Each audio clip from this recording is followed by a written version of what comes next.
You're listening to A Midlife Less Ordinary, the weekly podcast giving you the lowdown on becoming a cool older dude. The good times are not a faded memory. It's time to start living them again. And here are your hosts, Wayne and Trev. Yeah, hello again, everyone, and welcome to A Midlife Less Ordinary. And today's episode is entitled Wayne and Trev's Excellent Adventure. Excellent! Trev's here as always. Firing from the hip vocally. No, well, while you're firing from the hip, Trev, could you maybe explain why we've called it that and maybe about the films that we're representing with the title?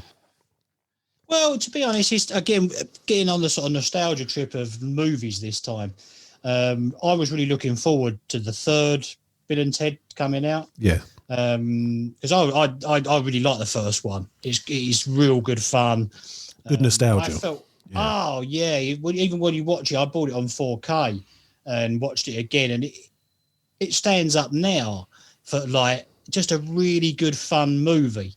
I felt like I was one of them back in the day because I was a bit of that kind of airhead dude. Van Halen. Yeah, you can't help yourself, can you? It just, and they had their own way of speaking, which I think when you are a young man, you and your mates, and I know me and you have always had it, and like some of the other guys I've knocked about, always have your own kind of language. Yeah.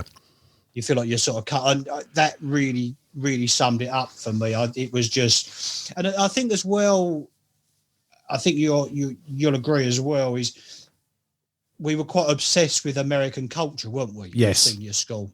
Yeah, the 80s. It seemed like the whole kind of like the sort of body warmers or gilets. They didn't call them gilets. That sounds like as a posh body warmer, isn't it? It's just a body warmer, or they say in Back to the Future, life preserver. That's right. They were great, and I think we were quite obsessed with Nikes then.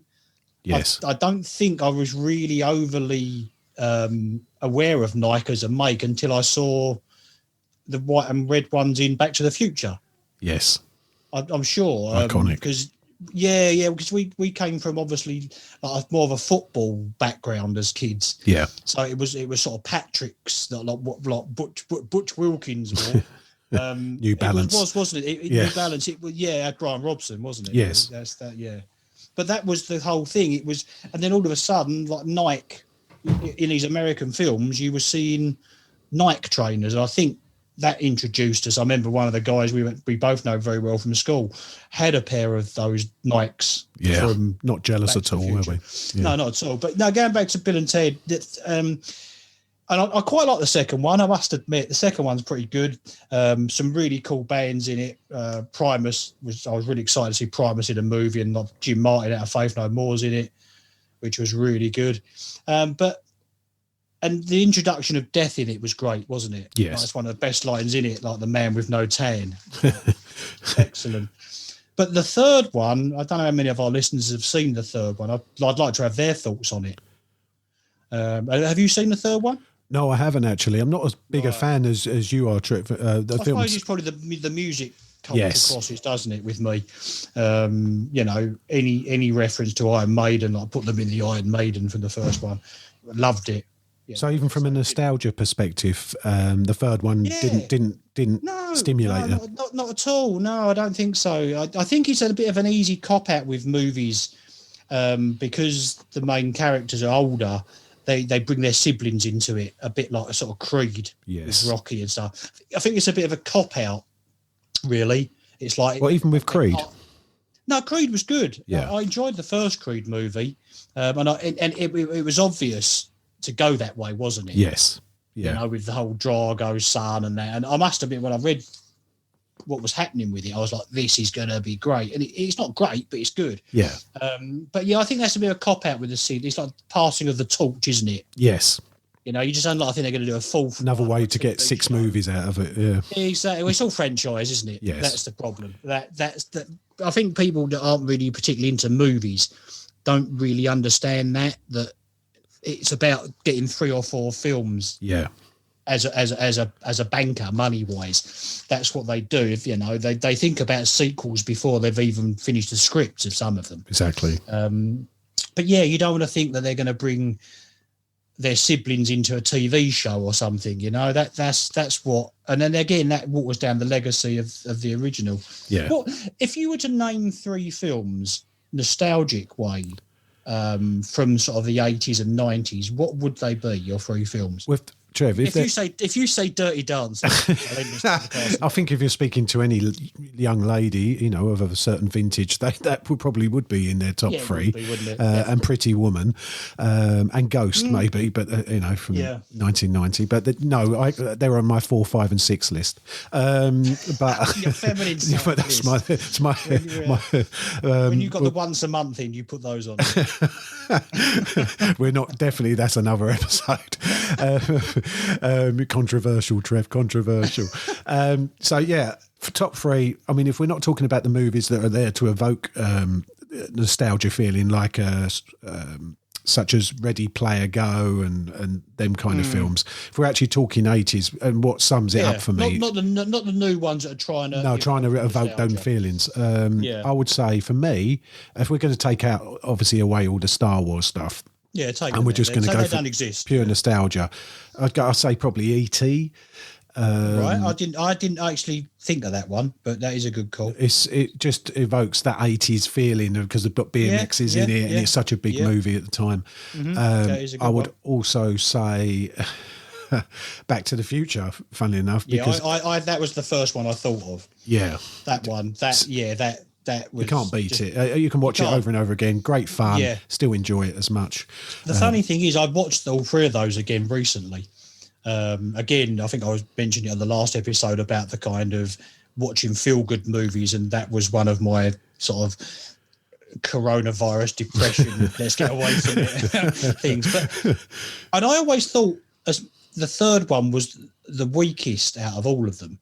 But when you watch it again, it's not as bad. So good. It was done back to back, wasn't it, with the second one? It was, yes, and you can see it, which is good for the continuity. But to be honest, it is like, obviously I probably would like it more because Easy Topper in it. Yeah, I love that track, Double Back. I mean, it's a really good song, but it's not that bad, and it's really clever as well. It's. I enjoyed it. Funny, I watched that Christmas Day, and exactly what you're just saying. I enjoyed it more. I used to avoid watching that one, but actually, I really enjoyed it. Yes, it's a really enjoyable film. I don't know. I think that's one of the things that really is good for with Back to the Future is how clever they are. The writing is brilliant. Yes, it really is. It's the whole and what I like about it as well is with a lot of time traveling films is they try to get so clever and so deep that you actually lose track of what's going on. Like which timeline. Back to the Future doesn't do that, in my opinion. It you know exactly where you are. You know exactly. I think for a time travel film, it's perfect. It's top. It's definitely top. There is others that are really good. Don't get me wrong, but anyway. So you Back to the Future, I got that. I thought that one. So I'm glad we can agree on something, Trev. So we know what we do when we can actually all catch up. We'll be watching if we've gone off the old Enter the Dragon and. Picking apart was a favourite of ours. Team America, that was funny because it reminds me of the first time I watched it because obviously we were talking about this in the previous episode about your love of puppets and in TV and that was a masterstroke. It is brilliant. And I'm not as big a fan as you. And I remember coming back and you said, "I've got this Team America. I reckon it'll be good." And you put it on. Oh my God, I have never laughed so much in my life. It was stunning, wasn't it? They just did. But what an ingenious idea! Yeah, exactly. I think it's because it's Stone and Parker. I can't think of their names now. Yeah, Trey Parker and Matt Stone. That's it. Yeah, but I think because they're Canadian, yes, that works more than anything. Yeah, because they're able to kind of stand back from the American hurrah flag waving and I think as well a bit like Mike Myers was with Austin Powers. I think they're so into British culture that they probably did watch Thunderbirds. Yes. And I know Mike Myers did watch like Carry On films and stuff like that. Yeah. So that's where it is. I think they got it bang on. Me and you roared, didn't we? We were watching that for the first time. Unbelievable. I haven't watched it again for a little while. I should watch that. to be honest. It's actually, it was on the other day on one of the channels I was flicking through, and I was sitting there with the 9-year-old, and was flicking through, and it was on, and then a part come up that I can't really describe, because even though we class this podcast as explicit, we try and avoid it if we can. Yeah. And the bits come up, and it was something to do with Gary, do it again, Gary. Yeah. And I was wanted to watch it, but obviously I couldn't watch it with a 9-year-old sitting there. So I think as well, it makes Team America makes no apologies to being so in your face with the sort of sexism, politically correct. It doesn't care. No. I think sometimes it's refreshing. Yeah, but it's done very well. It's not just because it's puppets as well. You don't take it. It's a joke straight away, isn't it? Exactly. It's funny. Yeah, spot on. But yeah, go. So, you said. Sorry. So we got Back to the Future, and if we're going to pick another one, and this one might be a slight curveball, but Top Gun takes me right back. Yeah, I can see that. Yeah, again, I watched that the other day in 4K because I'm on the 4K trip. It is really good. You can't help but really like it. But I don't. That's more of a kind of young adults film, isn't it? Yes, yeah. It's like because we're 14 when that came out, weren't we? So yeah, so we will probably. I think we probably would enjoy it more now. That's what I'm saying. To evoke memories of being that age, these are the movies I watch. What do you think the new one will be like? I think it'll be probably pants, and we'll probably cane it. But I still can't wait to watch it. Yeah, same here. Yeah, I really want to see it. God bless Tony Scott, by the way. Yeah, what a great filmmaker, True Romance. What a movie. Yeah, Gary Oldman's part in that is just Drexel, just brilliant film. Yeah, True Romance is that's not early 90s, isn't it? Yeah, that's great. I think that's probably Tarantino wrote it, didn't he? But yeah, he took his name off it, didn't he? That's right. Yeah. Why? I don't know. But, a brilliant movie. There's one line in that just, I think my love affair with Gary Oldman was that and Leon. But anyway, get back onto the subject that we were supposed to be talking about. So what about your three, obviously, Trev, for people to Back watch? to the Future? Yeah, definitely. I don't think it's about people watching them, because I would have thought most people, 99% people have. Although we have had messages saying some people hadn't seen Star Wars, but still listened to it and enjoyed it, which I find that'd be like us sort of listening to a podcast in Peru in a different language. Well, I don't actually speak Peruvian, but I did enjoy it. Ghostbusters, as well. Yeah. Bill Murray. Strange enough, I've got Groundhog Day on at the moment with the sound down, which is good. But Ghostbusters. Good shout, and what a different movie Ghostbusters could have been. Yes. I don't know if anybody's seen that documentary that's rocking about Ghostbusters. It's great. And I thought of another one as well. There's a new one coming out of that, Trevor. Are you looking forward to that? Yeah, I am, because Paul Rudd's in it. I've got a real awful man crush on Paul Rudd. I just love the guy. I don't know why. Because he's really. No, I can see it. Yeah. Yeah, he's funny. He's the sort of guy that feels like he'd never let you down. He's a massive Rush fan, which is great. But yeah, I'm looking forward to that because of that. But the Ghostbusters movie, who hasn't seen that documentary, could have been so different, because it wasn't going to be Bill Murray in that movie. It was actually going to, there's only going to be three of them, and it was going to be Dan Aykroyd, John Belushi, and Eddie Murphy. John Belushi? Yeah. Yes. Wow. Can you imagine what a movie that would have been? To be honest, my pants are filling up just thinking about it now, because I'm massive. I love John Belushi and I love Eddie Murphy. So what a film that would have been. But then Bill Murray is great in it, isn't he? Yes.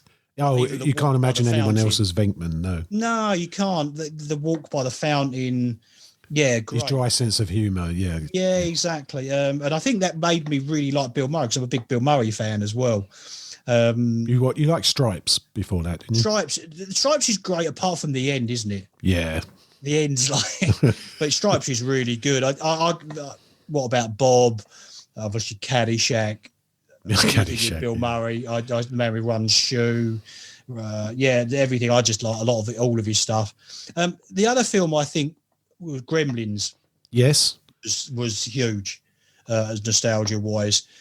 It created a lot of controversy, didn't it, at the time? Because it said it was scary, like a horror for kids. It was an unusual film. Yeah, it was, which I think is good. It was like a kind of a genre crossing film because, yeah, as you say, it was quite scary and quite violent in places. Yeah. But it just seemed to work so well. And it's a shame that Joe Dante hasn't managed to recapture that. I watched Small Soldiers again a couple of That's weekends okay. ago.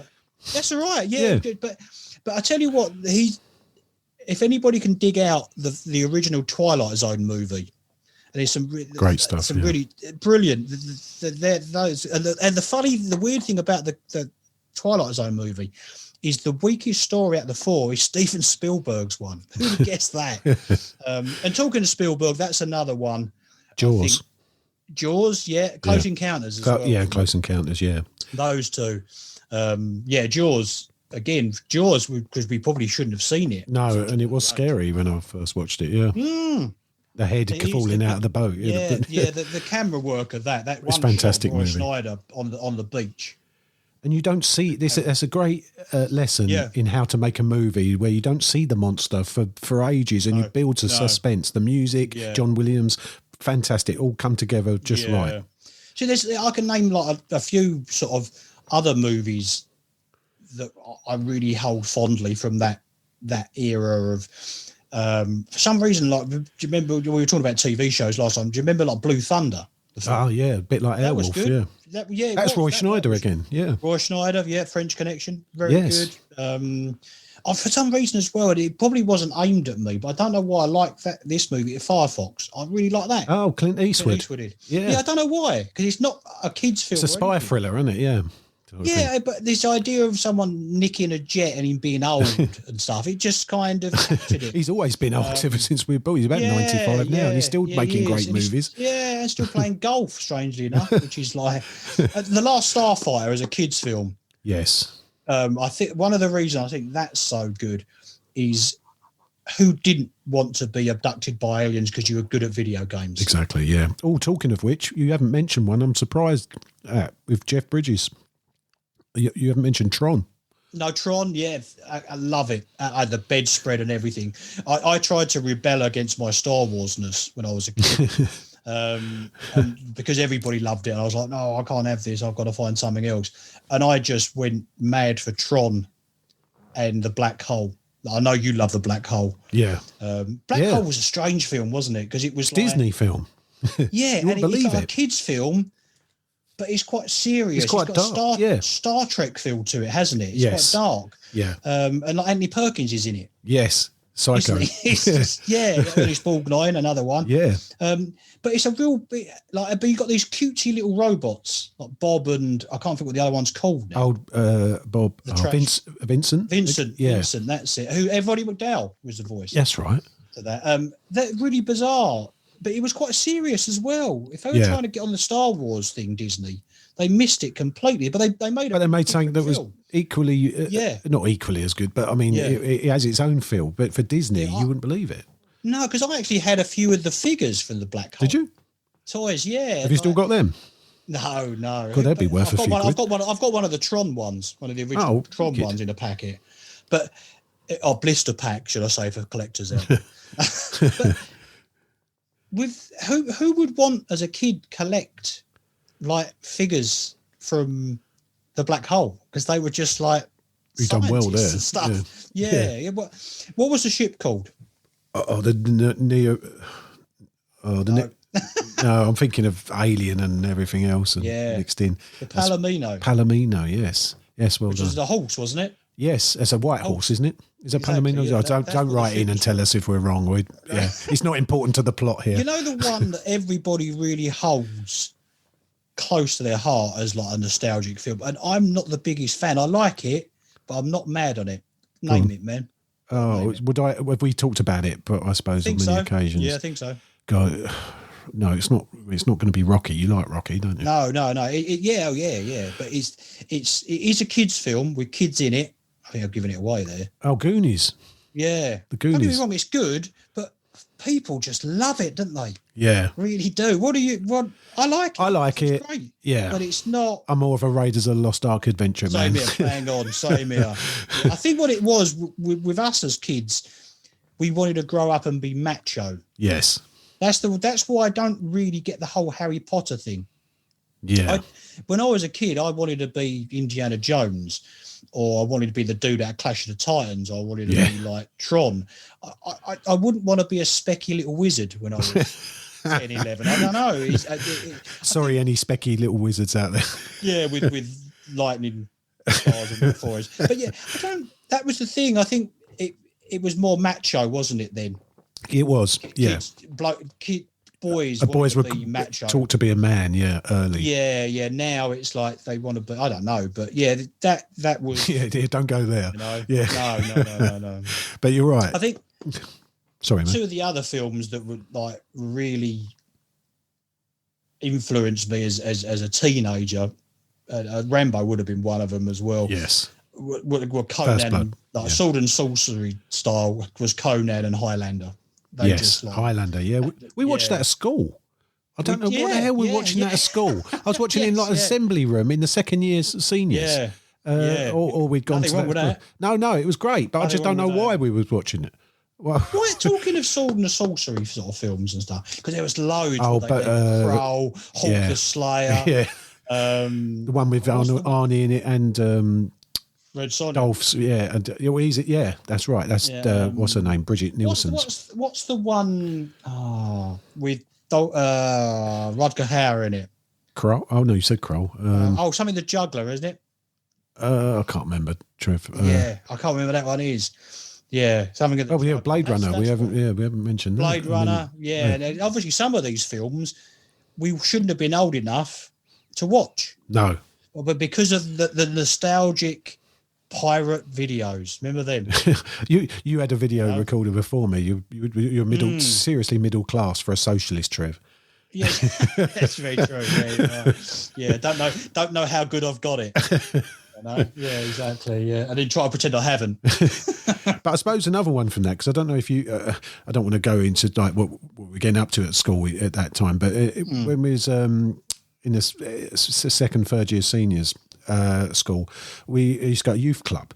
And they showed American Werewolf in London. They did. Now that felt like it was miles too scary to be showing to 12-year-olds. It's to be honest, American Werewolf in London still scares me now.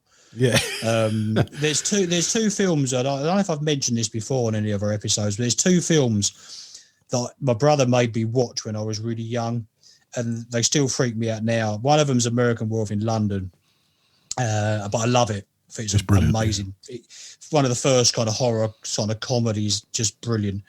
And the other one is The Shining, which just freaks me out. Yeah. I love it. Brilliant film. Love it. Going back to the sword and sorcery thing, why do you think Masters of the Universe didn't work? Oh, I don't think it was the right time for it. But then again, that was when it was popular, so you wouldn't be able to leave it until computer graphics caught up. It was a bit camp. No. It just didn't work. It wasn't big enough. Difficult one. I don't know. I've got a really funny story about that because I saw that at the cinema, and I must have been 16, and I took a girl from our college there, and we went and took her nephew. Yeah. And this was in the days as well where you could buy sort of toys in the foyer, and they had like plastic swords. He manned them, and I like trying to be the good boyfriend and trying to get the right side of her. I bought her nephew one of these plastic swords. I was going to say you bought her a sword. I was going to say no. I was thinking about you're old romantic. That's yes. But I tell you what it was the worst mistake ever. Because he just wasn't interested in Master of the Universe. And all he wanted to do was bash me with his sword for the whole film, honestly. And do you remember your old lightsaber? Do you remember having a toy lightsaber? And they were brilliant, weren't they? Yeah. Still got one. The handle's red. Have you really? The handle was red, wasn't it? Yes. Or some of them. My one was. But do you remember if you hit something too hard, it would just bend the plastic? Yes. Well, this kid hit me so much with this sword, it had that kind of welt in it. He just bashed me. But I can't put my finger on it. And I know, I watched a documentary about that. I watched loads of documentaries about movies. And Dolph really looks back on it really fondly. Yeah. And Frank Langella took the part really seriously for Skeletor. and he can't. And they seem to think the only reason it wasn't a success was because they pulled the budget on it. Yes, it looks low budget. Yeah, yeah. But it was a Canon, wasn't it? A film. They were all really low budget, and they couldn't make it the epic that he wanted to be. But go back and revisit it, because it is a lot of fun. It really is, honestly, man. I'll give that another chance based on that. Exactly. And talking about you being hit, I'm going to hit you with Test Trev now. Oh, cool, man. Yeah, so I've got 4 questions for you, Trev, in this week's Test Trev. They're not going to tease you too much, and hopefully you'll get them. Play along at home, because I'm sure most of you will have seen these movies. Hopefully it will just you bit of guys nostalgia as well to maybe send us questions in to do this. Yeah, that'd be a good idea. I know some of you guys will probably be so overly geeky and just like put me to shame. But I'm welcome to it. If anybody really wants to, you can test Trev yourself. Yeah, exactly. Yeah, bang them on the site, and we'll have a read of them and find the easiest ones. So number 1, Trev. Yep. Which 80s movie was the highest grossing film of the decade? 80s. And I'll give you not a clue as such, but just a little hint. It surpassed Star Wars, so it's not Star Wars. No, I was going to say,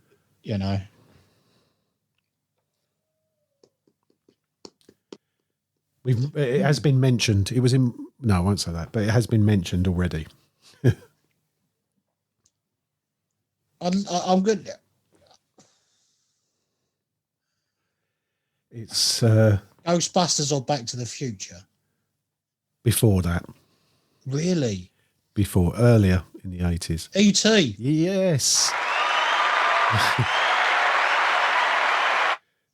And it surpassed Star Wars to be the highest grossing film of all time, and it held that record until Jurassic Park. Right. The video game didn't, though, did it? The Atari copy. No, God, they buried it. Or did you see that doc? Oh, you showed it. Yeah, that was brilliant. They landfilled it, but I actually completed it, so I don't know what that says about me. That had no relevance at all. No, it didn't. It had the music digitized version. That was it. Yeah, that was it. Tell you the other film we haven't. We get back to the questions. Flash Gordon. Yes, so that's a good point. Question. Number 2. See if you can guess this 1980s. Oh, you'll definitely get this. This 1980s movie with the following quote: "I am serious, and don't call me Shirley." What a movie that is! Yeah, that's great. Airplane. Yes, it's Dr. Rimac, Leslie Nielsen in Airplane. One of the best lines in Airplane, I think, is when he says to him, says to one guy, "We've got to get him to a hospital or get her to a hospital." And the guy goes to him, what is it? He goes, "It's a big building with people in, but that's not right." It's that kind of humour that keeps us going. Zucker Brothers. Wow, brilliant. For a movie with not special effects and things like that, it grossed $83 million and was nominated for a Golden Globe.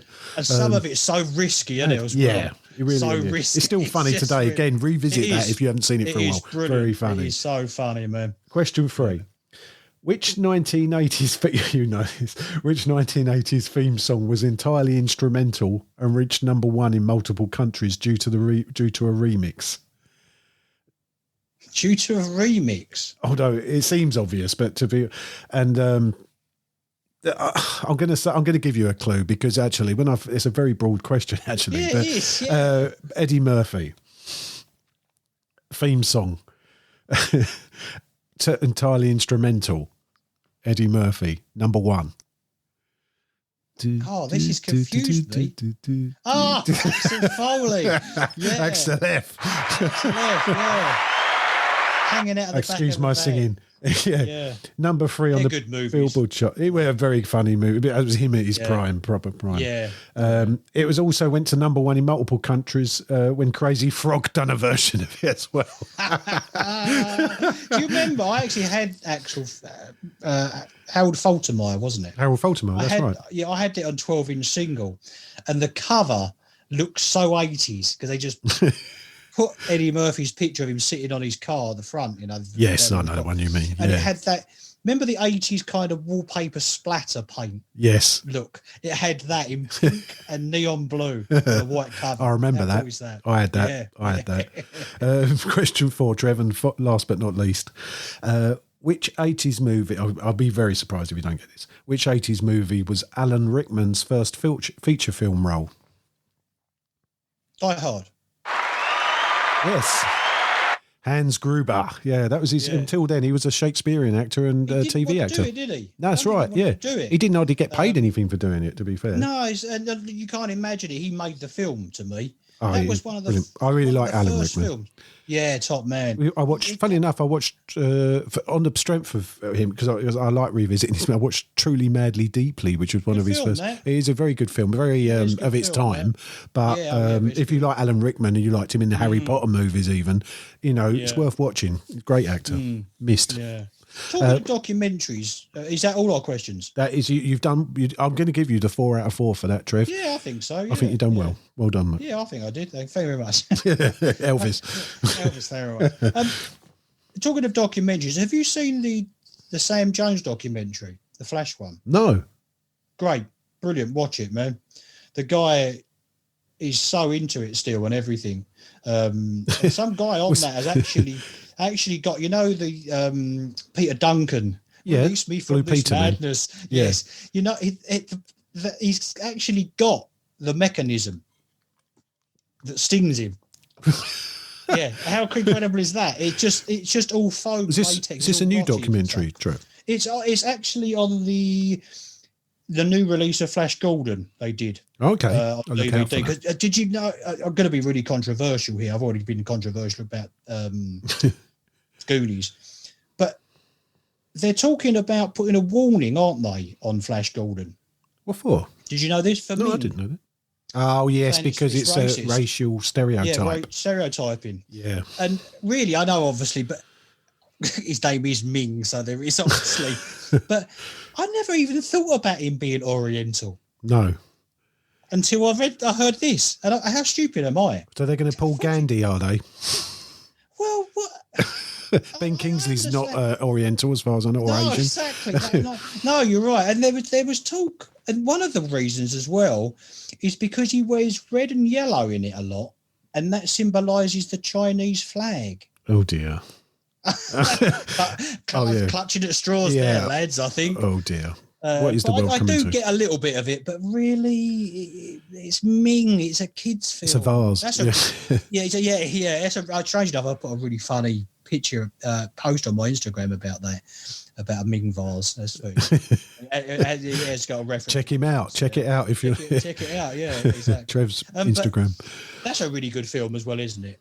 Yes. See, that's the thing with Highlander and Flash was the music as well. I think we've The mentioned Queen this before. soundtrack. Yeah. Yeah, Brilliant. again, that really would pull you in. But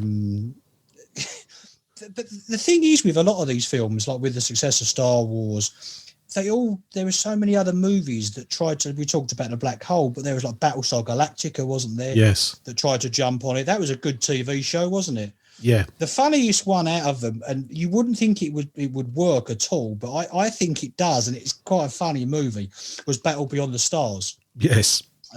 Which was like the Magnificent Seven done in space. It was. And yes. like Jules Peppard is like driving like an actual kind of camper van spaceship. It actually looks like a camper van with a jet on the back. And like, yeah, it's a really bizarre film. That the kid at the Waltons was in it. John Boy. If anybody's seen it, John Boy, yeah. If anybody's seen it, again, leave a message and say what they thought of it. But when I was a kid watching that, there's a Valkyrie character in it, like a female warrior, and she lays down to fly a ship, which is like a really bizarre position, not since Boba Fett stood up and flew Slave One, or looked like he was flying Slave One standing up. And she's just got a lot of breasts hanging out in it. Well, that's definitely of its time. Yeah. Exactly. She's just got her breasts hanging out. Just to sell a few more tickets. Yeah. Unbelievable. Can you imagine if you were like a dad taking your kid to see that and you were like, I can't stand sci-fi. Oh my God. This is all right. All of a sudden, it's my favourite genre. Yeah. Oh, yeah, we'll get that one on video when it comes out for you, sir. Definitely. Okay, Sammy, you'll really get... Can we put that bit back on again? It was just really... I remember sitting there when you're like 11 and your groin is growing into... I was like, oh. There's a bit of the reason you watched the first Police Academy for the same kind of reasons, really. Oh, yes. What was the good woman's little name? glimpses of... Yeah, they were good films as well, weren't they? They did. Well, spawned 6 sequels, wasn't it? It's yes, yeah, you know. They missed Steve Guttenberg in it, but they're great movies based on real police cadets. I think of 2 movies with Steve Guttenberg in. Well, that Police Academy and 3 Men and a Baby. Oh, really? You'd have picked that. I'd have picked Cocoon. Cocoon, yes. Christ. Yeah, Cocoon. That's good nostalgia. Yeah, Cocoon was one of those movies that looked There's like... 2 of them, isn't there? Yeah. Spielberg didn't direct them, though, did he? He's involved in it in production or something, isn't he? Because it's one of those films that looks like the most Spielberg film ever, but wasn't directed by him. Yes, it does, yeah. It's just like... Yeah, his fingerprints on it somewhere, isn't it? Yeah, he's got that light glow of close encounters on it and everything. It's a good movie. Check that out if you've not seen it. So I think that sort of brings us up to the conclusion, Trev.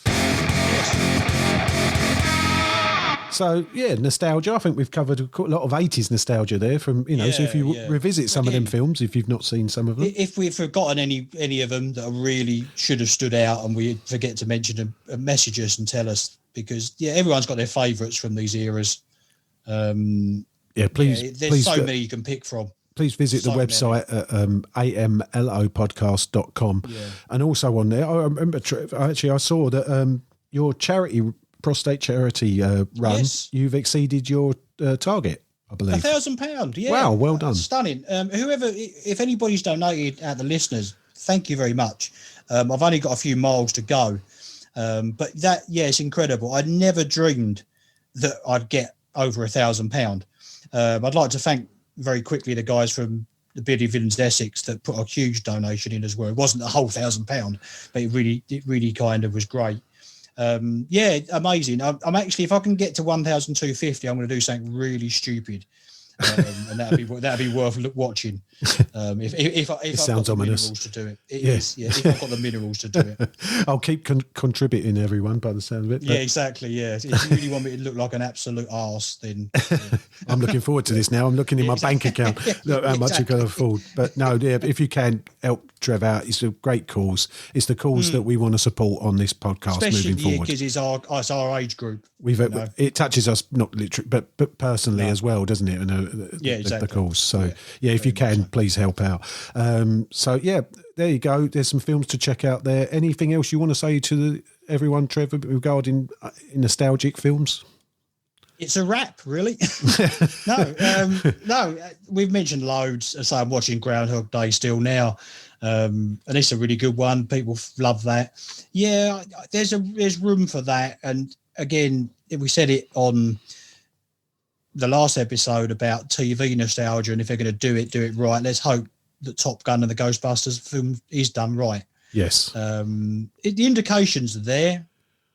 We'll enjoy it. It's something. At least it's something to look forward to, isn't it? Yeah. That's nostalgic. Gives you that feeling. Hopefully, they'll have some Kenny Loggins music, not in Ghostbusters. You must have read my mind. I was just about to say, if Kenny Loggins come out of retirement and did one last tune, for Top Gun 2, that would be great. Yeah, I still don't. I love Danger Zone. Danger Zone is great. Yes, because of the Archer connection, which I love as well. But I still think his best tune is the Caddyshack one. Yeah, it's all right. Not being funny. How can you not love a dancing gopher? How could you not love that? That was a celebration. I wanted a footballer to do that. Yes, to score, because we used to do it when I used to play Sunday football. We used to do that. And you just want a professional to do it in front of everybody and go, I know what that is, but they're not going to do it because footballers aren't as cool as that anymore, are they? No, they're robots. But that's definitely for another topic. Yeah, so, definitely. Yeah, thanks for joining us, everyone, on this one. It's been a hoot as always. Again, taking us back to our kind of youth again. Yeah, again. Oh, those were the days. But exactly. Thanks for joining us on this journey. If you can leave us a review, that'll be great. And we'll see you on the next one. Until then. Goodbye. Bye. Thanks for listening. If you enjoyed this episode and you'd like to help support the podcast, please leave a rating and review and visit our website at www.amlopodcast.com to check out all the links and resources in the show notes. Start living them good times. See you next time.